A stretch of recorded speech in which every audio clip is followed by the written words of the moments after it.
ফার্স্টে কুকারে একটু তেল আর সামান্য ঘি দিয়ে দিতে হবে, তারপরে গরম মশলা দিয়ে চিকেনটা দিয়ে দিলাম। চিকেনটা দিয়ে নাড়তে থাকতে হবে, খানিকক্ষণ নেড়ে নিয়ে এটা সিটি দিয়ে দিতে হবে। তারপরে অন্য কড়াইয়ে তেল দিয়ে আলুগুলো ডুমো ডুমো করে কেটে নিয়ে একটু নুন হলুদ মিশিয়ে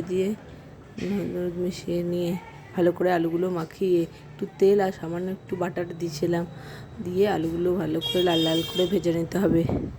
তারপর পেঁয়াজগুলো কাটা পেঁয়াজগুলো ভালো করে ওই তেলেই ভেজে নিতে হবে, বেরেস্তার মতন লাল লাল করে ভেজে নিলে, লাল লাল করে ভেজে নিয়ে তারপরে তুলে রাখতে হবে আলু আর পেঁয়াজ। আর অন্যদিকে চালটাতে একটু ঘি মাখিয়ে রাখছি। তার এখানে আলুগুলো ভাজা আর পেঁয়াজটা ভাজা হয়ে গেছে, তুলে রেখে দিয়েছি। তারপরে একটু কাশ্মীরি লঙ্কা গুঁড়ো মাংসের মধ্যে মিশিয়ে নিলাম, আর একটু নাড়াচাড়া করে নিয়ে তারপর এবারে ওই যে ঘি মাখানো চালটা আছে ওটা আস্তে আস্তে একটু করে দিয়ে দেবো।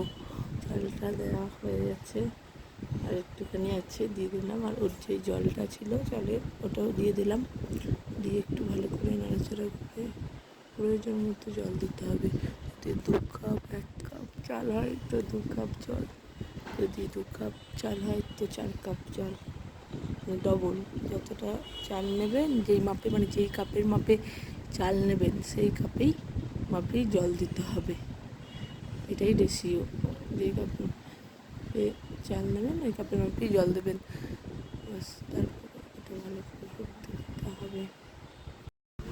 এবারে গরম গোলাপ জল আর কেওড়া জলটা একটু মিশিয়ে নেব, ওটা ভালো করে মিশিয়ে দেওয়ার পর জায়ফল জয়িত্রী যে বাটাটা ছিল ওটা একটু মিশিয়ে দেবো, দিয়ে বন্ধ করে সিটি দিয়ে দিলাম। 3টে সিটি, 3টে হুইসেল দিলে রেডি হয়ে যাবে। এই তো এখন দেখতে পাচ্ছেন রেডি হয়ে গেছে সুন্দর। 3টে সিটি দিয়ে মানে রেখে দেবেন, তারপরে খুলে দেখবেন রেডি হয়ে গেছে। আপনারা বানিয়ে দেখতে পারেন, পোলাও বা বিরিয়ানি যাই বলবেন।